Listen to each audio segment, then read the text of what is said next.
Good morning. Good morning.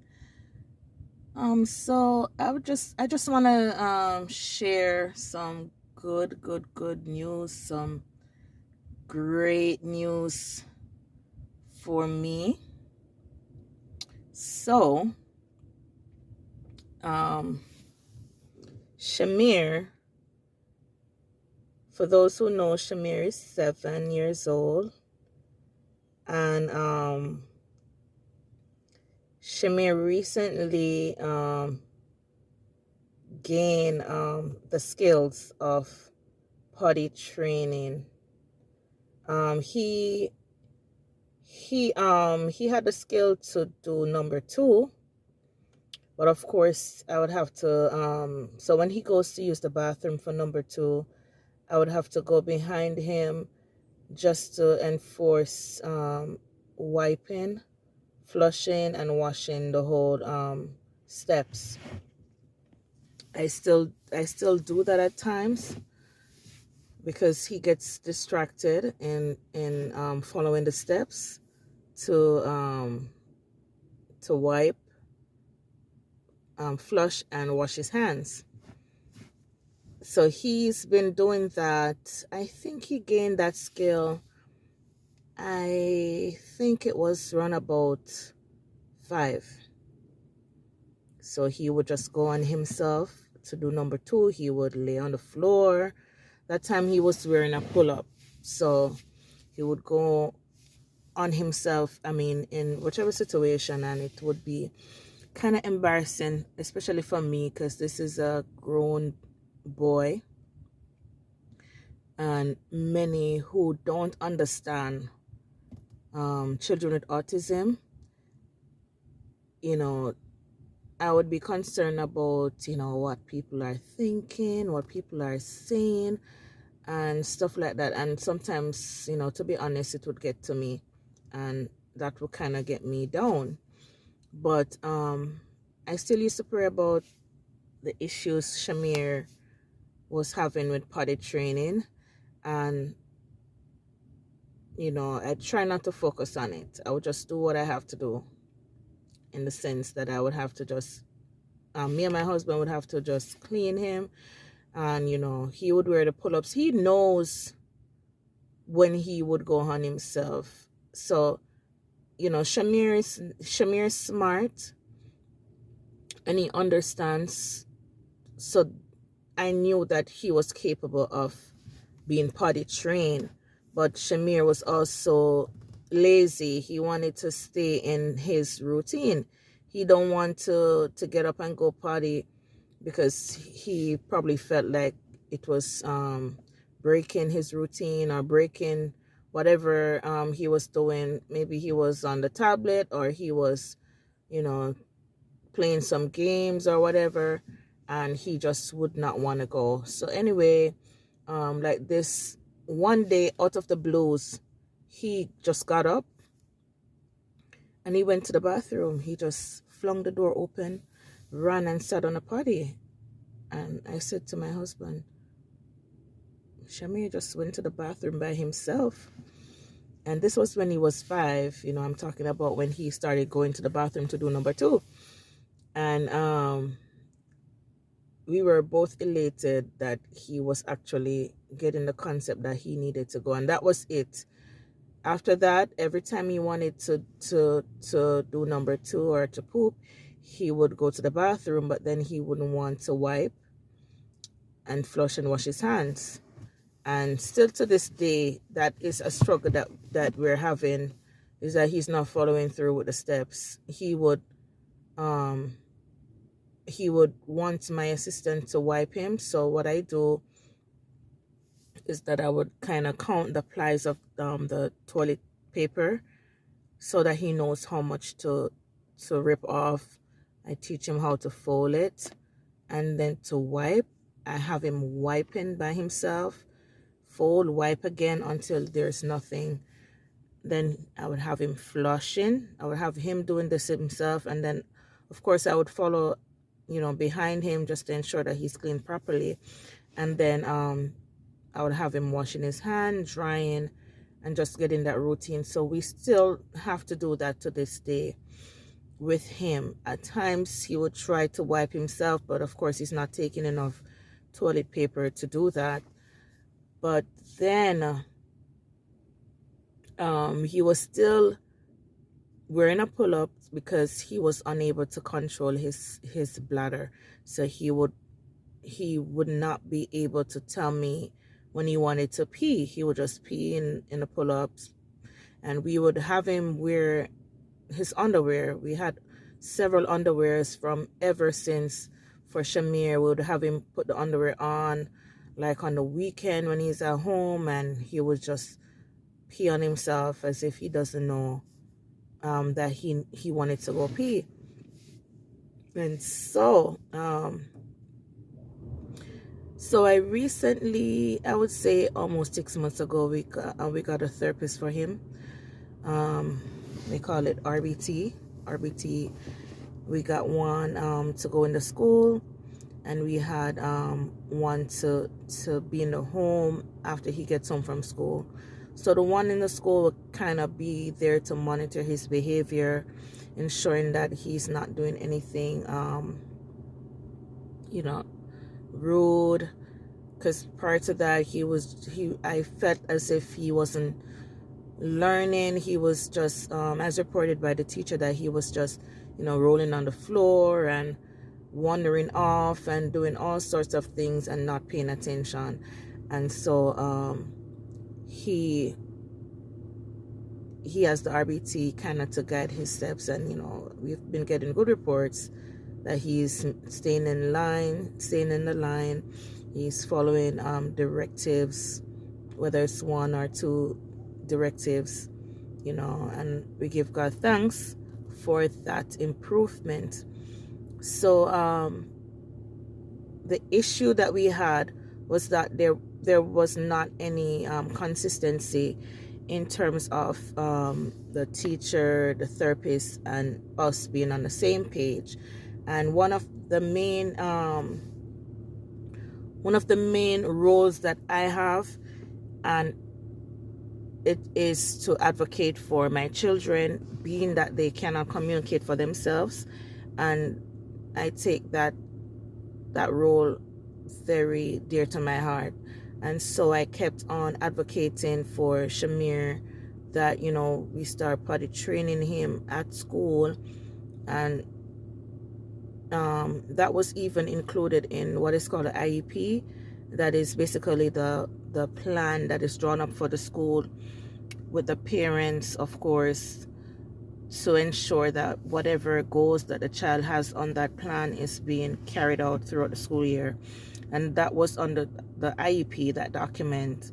And I'm not sure if anything was being done at school. I didn't hear anything, and I kept on pushing, can we start potty training with the school, the therapist and all. And then thankfully everyone was on the same page, and the therapist said, okay, send 3 underwears for him, socks, change of clothes, and so on, and even another pair of shoes.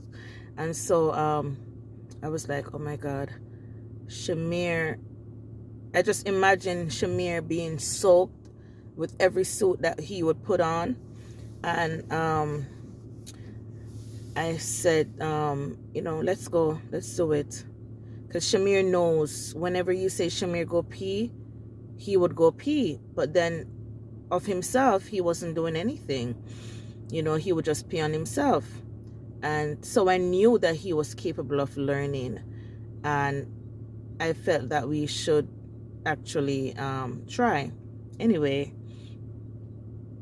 I'm just so excited.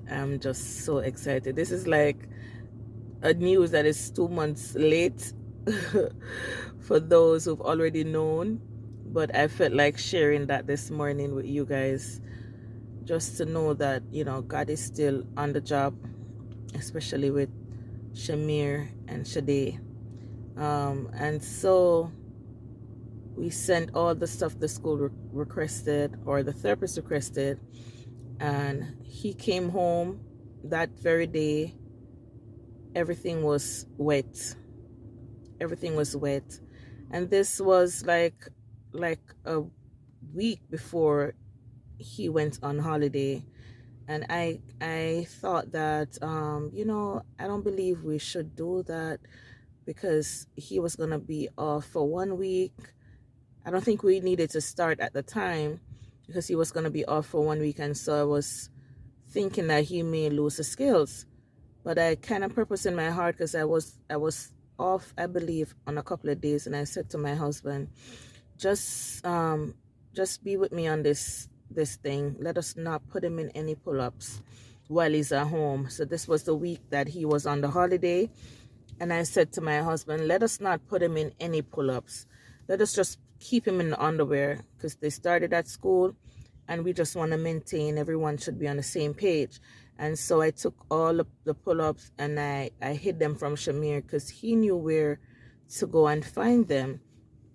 So I hid them from him, and he was just peeing in. You put on like 1, 2, 3, 4 underwears on him, he would just soak it. And I'm like, you know what? I am willing to have him just pee all over the place. Pee in the couch, on the ground. I was just purposing my mind that every time he peed, I would let him know that it is okay, it's an accident, and for him to feel the urge to pee, to learn how it feels. And to God be the glory. Shamere, I think it was within like 2 weeks, he was just going on by himself. I remember one day he was laying on the couch and on his tablet, and he jumped up, and I'm like, come here. And he said, I gotta go. And he ran to the bathroom, and I said, Sean, I think he peed on himself. But the good thing is that he felt like he wanted to pee. And I'm like, oh, so he's actually getting the concept, right? And I went behind him. He did wet himself. But then what was in my mind was that he was actually feeling the urge to go pee.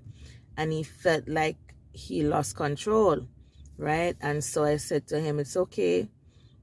It's okay. And so we had him on I think they started like every 30 minutes, but he kept on going in between, and so we cut it down to every 15 minutes we would take him to the bathroom. And so that with doing that prevented him from having like accidents in between. And so now he has accidents every now and again, but for the most part, I don't have any pull-ups for Shamere anymore. I don't buy pull-ups anymore for him. He strictly wears his underwear to school. So we'll have him pee in the morning before he goes to school. He goes to school. The therapist is there with him. She will take him to the bathroom. The teacher will take him to the bathroom, and so on. And so we kind of encourage them to keep him on schedule. And I'm just grateful. Not even to go to bed, he's wearing a pull-up. We have like the trucks. It's like it's like a cotton cloth material where we put over the bed, the sheet rather, and we kind of lay him on it, and he even wakes up to pee. He wakes up like 2, 3 o'clock in the morning sometimes, and he goes to pee. He wakes up in the morning for school. He will sleep through the night. He wakes up in the morning for school, and he's dry, and he goes to pee. And I just have to give God thanks for that, because where Shamere is coming from, for those who know Shamere personally, they would agree with me that in fact, yes, he has come a long way. And I just want to say also that, children on the spectrum, or autistic children, they have issues with potty training. Most of them are potty trained late. Research says that most will be potty trained by 3.3 age, right? So run about almost 4 years old. Some children do not gain the skills of potty training at all, being on the spectrum. And while some children gain the skills late, like Shamere. Shamere gained the skills at 7 years old, rather. 7 as being fully potty trained. And they have different issues as to why they are delayed in potty training. It could be because of communication. They are not able to receive communication and to give. Okay, so recessive, and they are not able to reciprocate whatever is communicated to them, because they have delayed in language. So you're not able to communicate with them as you would a normal person, and so they don't know. Most of them have sensory issues. They don't know when their bowels or bladder is full and needs to be emptied. They don't understand. And some of them have sensory issues too, right? As to the need. They don't feel the need to go. Some autistic children also may have gained the skills of potty training or some semblance of potty training, and then they lost it. They may have regressed, and that could be because of stress, a change in their routine, like a big event, for example, a big lifestyle change, rather. For example, an addition to the family, there's another baby, or there is a move, the family moved to a different location, they may have moved to a different school or stuff like that. These things can affect them, adversely. And this is to be expected. And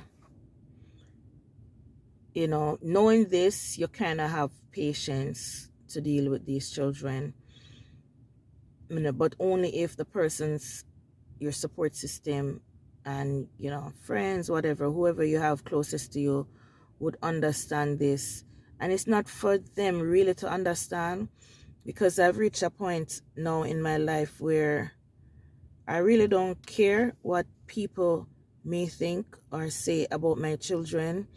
What matters is how I treat my children and how my husband treats our children, because we have to give them love. The parent or the parents of these children, we have to be the primary persons to show them love and show them acceptance.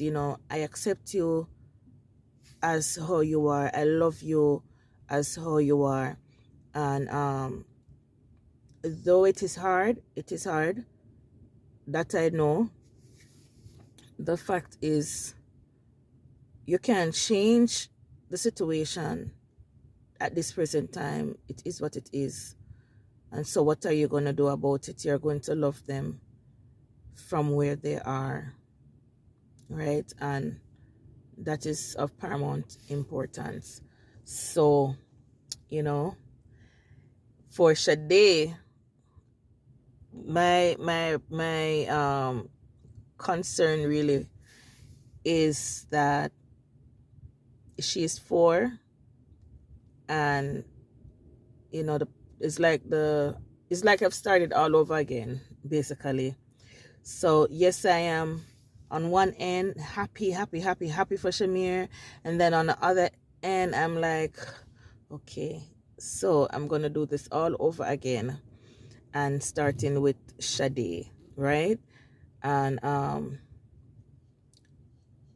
I think it was like two weeks ago, the school that Sade goes to, they told me that in fact the principal asked me, what are you doing with Sade?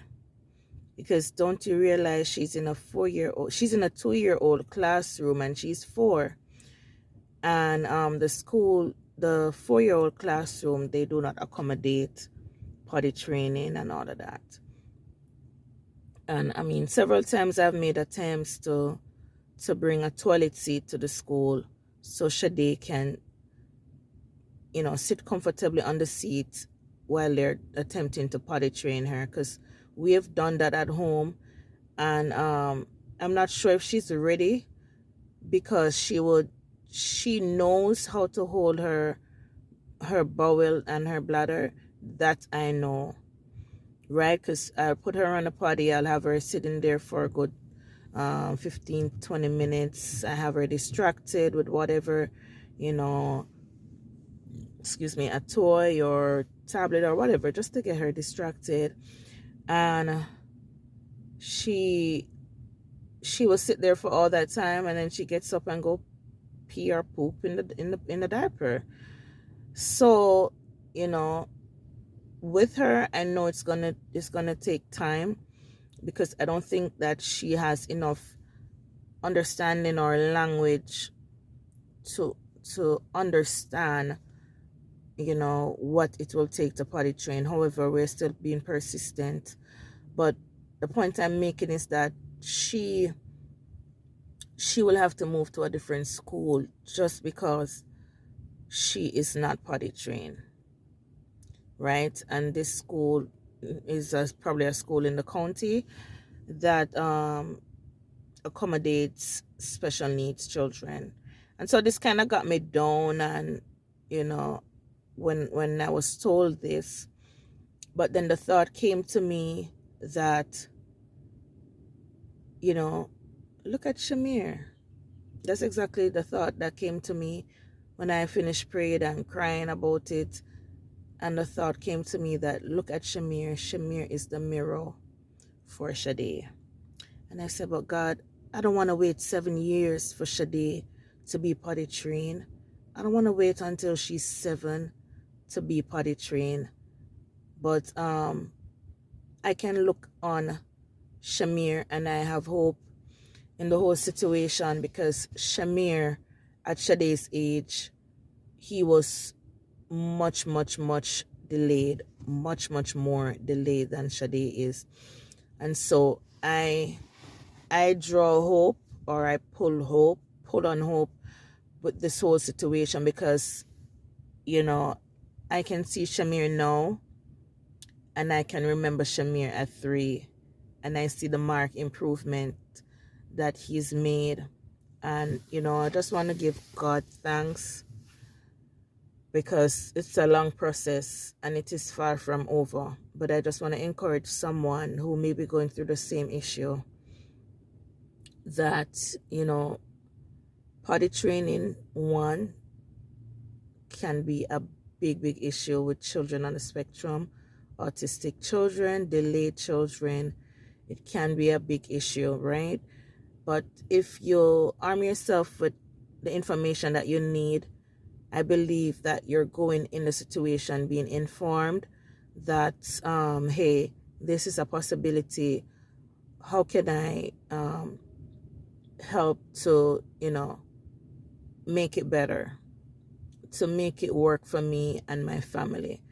And so, I give God thanks also for the many people in our lives, more so my in-laws, who,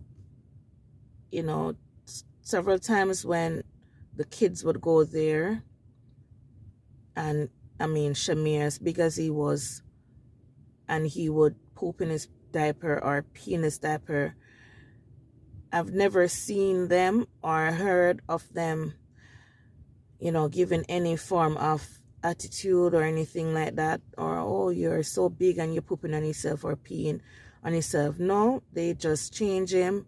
Or same thing for Shade. Shade is 4. Nobody wants to change a 4-year-old diaper with no poop or pee, or a 7-year-old.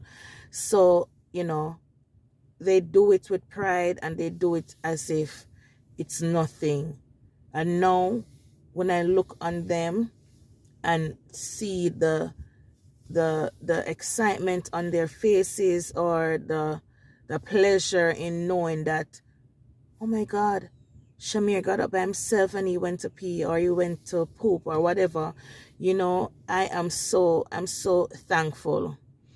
I'm so thankful, because not only Sean and I have to be dealing with this mentally on our own, because we do it with pleasure, because they are our children, and we didn't cause this on them, neither did they cause it on themselves. But when we can have family that will help us in this regard, and you don't see no vexation on their faces, or anything like that, I give God thanks for that. And so I just want to encourage somebody today who may be going through the same issue with potty training with their children. Be encouraged, be persistent, be patient with them.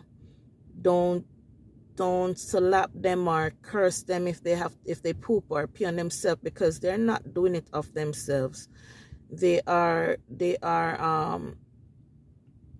having issues that are preventing them from doing potty, from going potty. And so, continue to work with them with patience. Continue to use strategies like, showing them videos, watching videos of children going pottying. You can use visual aids. You can put them on the wall with the different steps, showing them, you pull your pants down, go on the potty, you use the potty, you flush, you wipe, flush, wash your hands, and so on. And I even show the kids the poop in the potty. I'm like, look at the poop, say bye bye to poop, and so they know that, oh, poop needs to go in the toilet. And so, continue to be encouraged. It is a rough road, and for those who are in it, I know you understand. Persons who have not gone through the same thing, they can just only imagine. But the persons who are going through the issues, you know better than anyone else, because you go through it every day.